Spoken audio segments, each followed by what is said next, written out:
Para se të vazhdojmë me bisedën e paralajmëruar për sot, lajmi i fundit është se tashmë ka një vendim nga ana e qeverisë për deklaratën e zëvendës ministrit Arber Vokri, pra ka një shkarkim. Qeveria ka marrë vendim që ta shkarkojë zëvendës ministrin e pushtetit lokal Arber Vokri, të cilin e kishim dje këtu në studio dhe ajo shkarkuar për deklaratat e tij dhe qëndrimet e tij që u tha në këtë studio se bashkia ndërkombëtare ka nxitur trazira në veri të Kosovës. Në komunikatën e qeverisë së Kosovës thuhet se deklarimet e Vokrit nuk përfaqësojnë qëndrimet e qeverisë së Kosovës dhe andaj ka një vendim të qeverisë. Pra ky është lajmi i fundit që ka një shkarkim të zëvendës ministrit pushtetit lokal Arber Vokri për shkak të qëndrimeve të tij dhëm për trazirat në veri të cilat i dha dje këtu në këtë studio. Dhe tani është koha të flasim për zhvillimet kryesore dhe vizitën e parë tashmë të zonës Kaja Kallas, e cila po qëndron në Kosovë. Është me ne në studio profesori shkenca politike dhe analisti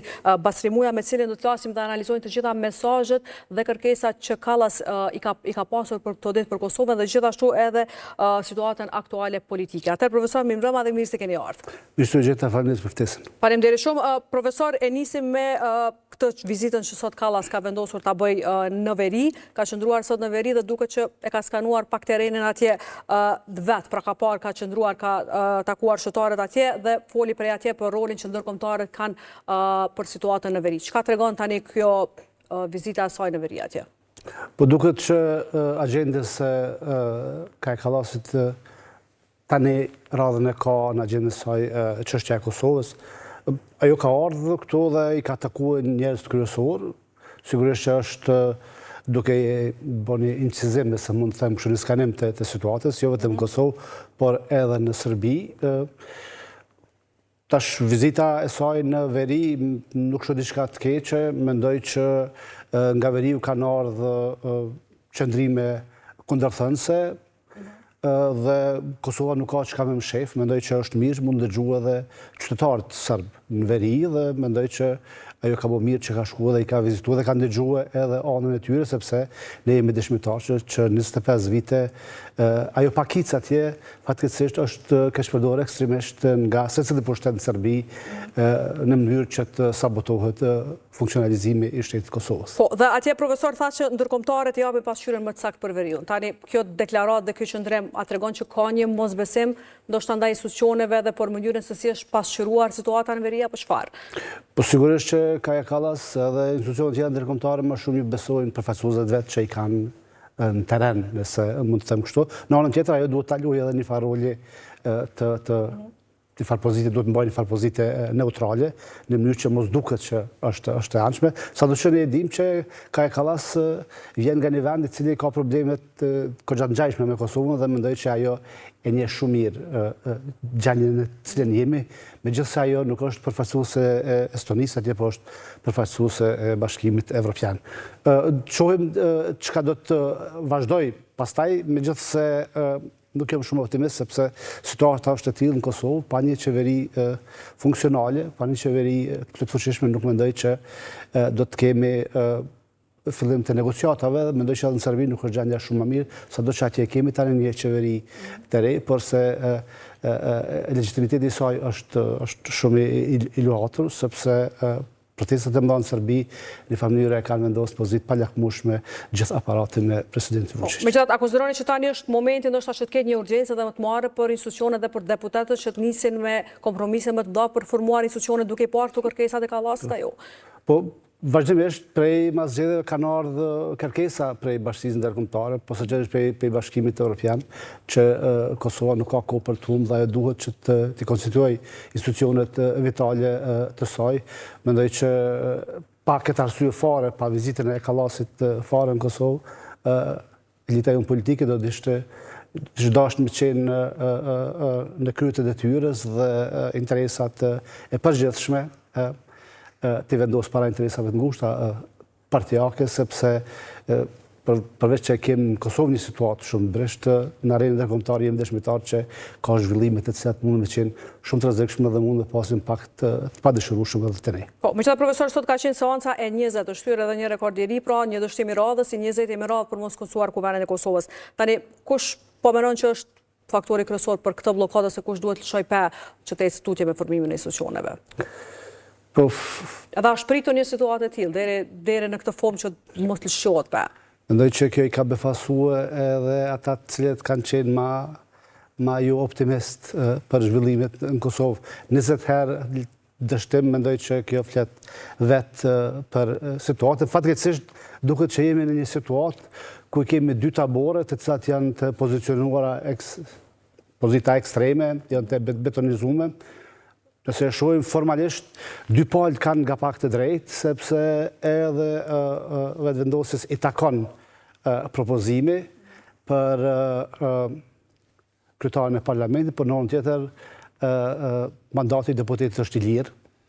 Deputetet janë të lirë se si ata vendosin për të votuar dhe në këto dy situata ekstreme mendoj që partitë politike elita jonë do duhet që të lëviznin ka qendra, që të takohen dikon dhe të gjejnë një zgjedhje e cila do të mundëson të konstruimin e institucioneve, sepse kjo është vërtet një situatë jo serioze.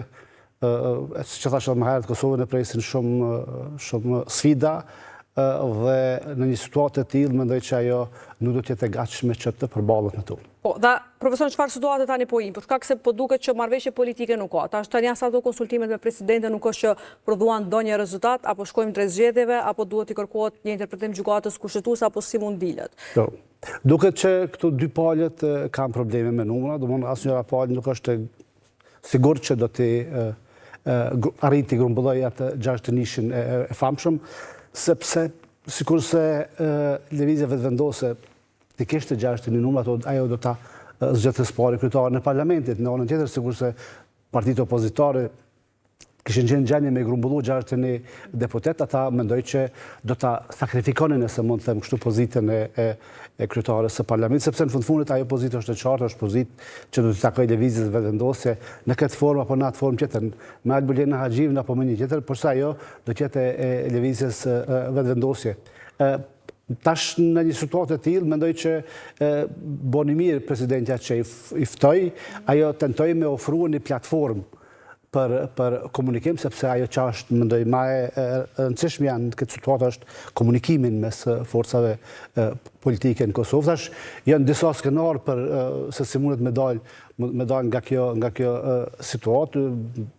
Kam frikë që nuk do të kemi situatë, nuk do të mund dalim nga kjo situatë pa involvimin edhe njëherë të gjykatës kushtetuese, e cila në mënyrë do ta limitonte apo do të gjente një zgjedhje e cila do të mundsonte daljen nga kjo krizë institucionale që ne kemi. Dhe akuzoni që duhet ndërhyj përsëri presidentja njerë t'i ftojë edhe përsëri të ketë përpjekje, apo thjesht duhet t'i drejtohet për interpretim gjykatës? Presidentja si garantuese funksionimit institucional të Kosovës mendoj që e ka këtë detyrë dhe ajo është më e thirrura në këtë situatë ku institucionet tjera gati janë jo funksionale, atë çka mbetet është pozita e presidentes. Në anën tjetër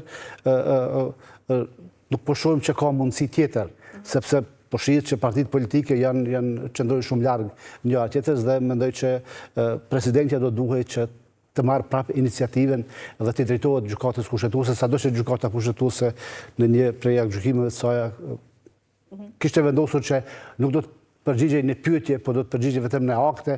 Mendoj që situata është e tillë që edhe gjykata kushtetuese do të çojë pan këtë drejtim dhe do të merret dhe do të gjejë një zgjedhje, sepse kjo zgjedhje nuk çon, kjo situatë nuk çon kërkon. Po, dhe aktualisht profesor, ky hezitim e partive politike për të arritur kompromise, tani çka tregon ky hezitim i tyre i madh? Nuk janë përgjithshëm dhe nuk janë gatshëm për të udhëhequr një qeveri tashmë me gjitha këto zhvillime ndërkombëtare, apo e shohin që lëshimi për lëvizjen vetëvendosje pastaj mund t'i afektojë, mund të ketë pasoja për ta kur vi zgjedhjet tashmë, apo çfarë tregon?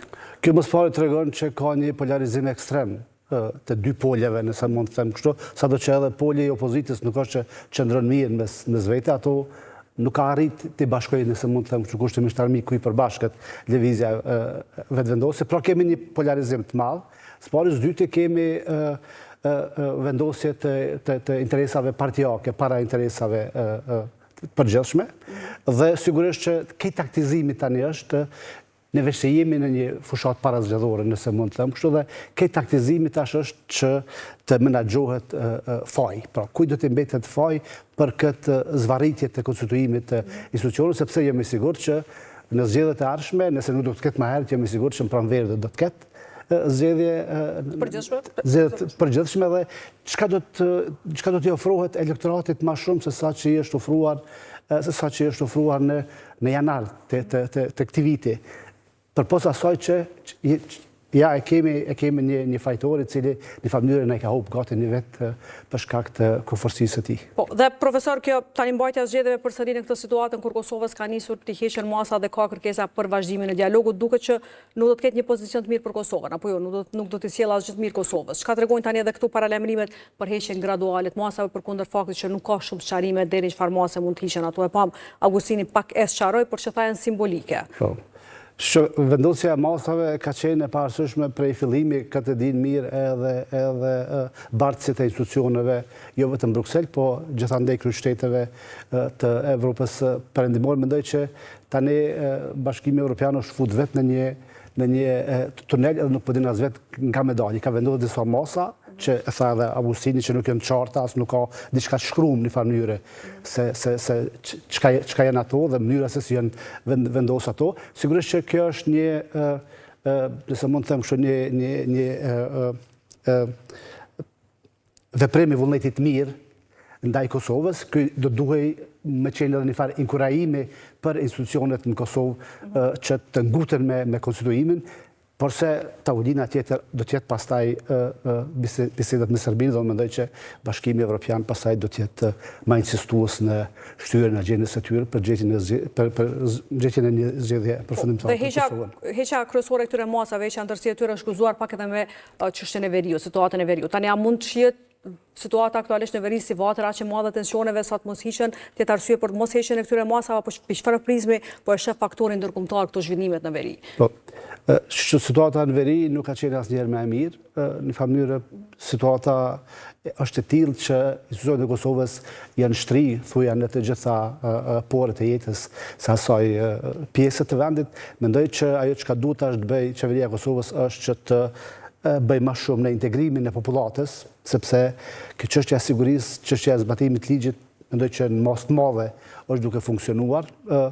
Sigurisht që Serbia është duke trumpetuar që në veri situata nuk është stabilizuar dhe ne jemi dëshmitarë që ajo vazhdimisht po në gjitha takimet e mundshme është duke vazhduar me atë avazën e saj vjetër që drejtat e serbëve janë duke u cenuar atje, ka ikje masive të serbëve etj. Dhe apo i bie që tani Serbia është më e fuqishme dhe po arrin më shumë ta bindë Bashkinë Ndërkombëtare për këtë situatën në veri sesa vetë Kosova që po thotë që është duke ndërmarrë masat për shtensionuar situatën dhe ka një situatë më të mirë atje apo çfarë? Po dështon diplomacia jona apo çfarë? Po fatkeqësisht Kosova është duke u marrë me vetveten dhe nuk po ka shumë kohë më marrë me problemet me të cilat ajo do të dashë të mirë, dhe sigurisht që Serbia është duke shfrytzuar këtë situatë, sado që edhe Serbia ka plot probleme të brendshme dhe ajo për fatin tonë të mirë nuk ka mujt me qenë shumë aktive pikërisht për shkak të problemeve të brendshme që ka pas prej nëntorit të vitit kaluar. Po, dhe profesor gjithashtu e përmendëm që Kallas ka pasur kërkesë të shartë që palët të rikthehen procesit të dialogut, normalizimit të marrëdhënieve dhe ka përmendur pak, ka thënë që do të shtrohen çështje që njëra palë fillimisht të dëgjohet, pastaj edhe tjetra. Çka mund të pritet nga Bashkimi Evropian sa i përket kësaj qasjes të re, nëse mund të themi, të dialogut, dhe është ky momenti, e përmendën që nuk është momenti për asnjërin palë që të vazhdojnë dialogun në këtë situatë politike që janë. Po në shpresoj shumë që Bashkimi Evropian do të jetë më kreativ në gjetjen e metodave për qasjen e këtyre bisedave, sepse ne kemi pas një farë status quo për një 4-5 vite, nuk ka lëviz asgjë, diçka tjetër janë marrë vesh, ka pas hapësirë të madhe për interpretim sipas çefit të palës. Kemi shembull më i mirë është edhe marrëveshja e Ohrit, pastaj aneksi Brukselit e tjera, ku Serbia në farë mënyrë tallej me Bashkimin Evropian. Shpresoj shumë që Bashkimi Evropian të ketë mësuar prej këtyre situatave dhe do të jetë më serioz në qasjen ndaj këtyre bisedave, sepse pa një resetim komplet të këtyre negociatave nuk besoj që do të ketë mundësi që të ecet përpara në këtë drejtim. Po, megjithatë Kosova dje kryeministri Kurti në takim me Kallasin ka përmendur disa kërkesa që ka Kosova dhe nëse mund të themi ka vënë kushtet e saj në tavolinë. Ka kërkuar që të jetë zbatimi plot i marrëveshjes së Ohrit dhe gjithashtu e ka akuzuar edhe çështjen me ekstradimin e Radoçiçit dhe dhënien e përgjegjësisë së Bojskës. A do të jetë ky, a mund të jetë ky pozicion Në rregull, korrekt për Kosovën në tavolinë e dialogut me këto kërkesa tani ajo? Po unë besoj që kryeministri do duhej, ashtu siç ka vepruar, që të ketë kërkesa maksimale në këtë fazë të takimeve me partnerët evropian. Sigurisht që pastaj në tavolinë zbutet muhabetet edhe jam i sigurt që Kosova nuk do të jetë në gjendje që ta kushtojë fillimin e bisedimeve me Serbinë me ndërmjetësimin e Bashkimit Evropian, sepse për diçka tillë mendoj që është e pafuqishme dhe nuk do duhej sepse pasojat mund me qenë shumë të mëdha. Po, dhe sa i përket çështës së asocionit tani profesor se do duhet ishte çështja e Kosovës sa i përket kur vjen tema e asocionit në tavolinë dialoguese. Dhe a mund të presim që përsëri përkohet Kosovës që ky drafti që ishte propozuar dërgohet në gjykatë kushtetuese apo mund të ketë diçka tjetër? Jo, thjesht ai draft nuk është i Kosovës dhe ai draft nuk do duhet që të dërgohet në gjykatën kushtetuese. Ai draft do duhet ta kthejnë andej nga ka ardhur. Është qartë e parapame kush e dërgon draftin në gjykatën kushtetuese. Qeveria e Kosovës nuk do duhet që të hartojë një draft vetin, për më tepër nuk do duhet që të merr dhe nëse mund të them kështu, ta përveçoj një draft huaj, i cili duket që është shumë i pa favorshëm për Kosovën, dhe sa i përket marrëveshjes, po edhe asociacionet mendoj që marrëveshja e Ohrit ka një renditje të mirë, të duhet që të ndiqet ajo renditje dhe sigurisht që dikur do të vjen rradha edhe asociacion dhe pastaj do duhet të veprojë në bazë të interesave të Kosovës. Dhe a mund të presim që përfaqësuesi ose emisari caktuar për dialogun të ketë një qasje të tillë ka zbalancuar ashtu siç po e thoni ju ajo? Për shkak se nuk është dukur që deri më tani ka qenë një qasje e tillë. Fatkeqësisht Bashkimi Evropian nuk është që ka pas një qasje shumë të balancuar edhe për shkak të 5 shteteve mosnjohëse, po edhe për shkak të lajkave të vazhdueshme ndaj udhëheqjes së Serbisë.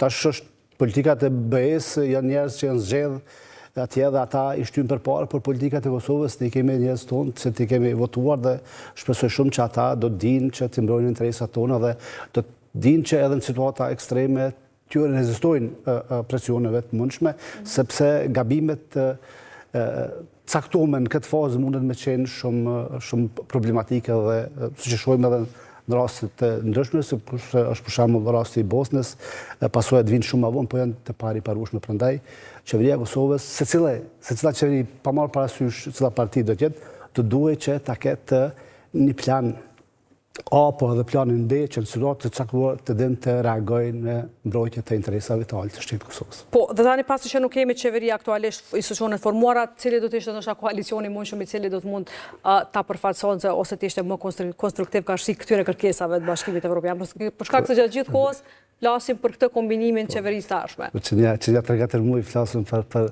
koalicionet të mundshme, unë i kam pas përmend disa prej mundësive për koalicionin. Sigurisht që koalicioni më stabil, më i qëndrueshëm do të ishte mes Lëvizjes Vetëvendosje edhe Partisë Demokratike të Kosovës, sepse ajo postjerash do të na mundsonte që mos kemi zgjedhje në pranverën e vitit tashëm, derisa thuja të gjitha formacionet tjera, të gjitha kombinimet tjera ka mundësi që të shkohet, sado që edhe një koalicion i mundshëm mes Lëvizjes Vetëvendosje, Lidhjes Demokratike, po edhe Aleancës për Ardhmërinë e Kosovës, ndoshta do të mund të arrijej numri prej të deputetëve për me qëndru pastaj në duket që Vetëvendosje nuk ka qëndrim që t'hyjnë në koalicion me PDK-n dhe tani ky insistimi për t'hyrë në koalicion me LDK-n, si sqarohet? Unë mendoj që asnjëra prej partive nuk është e interesuar që të futet në koalicion me partitë e tjera, sepse është e qartë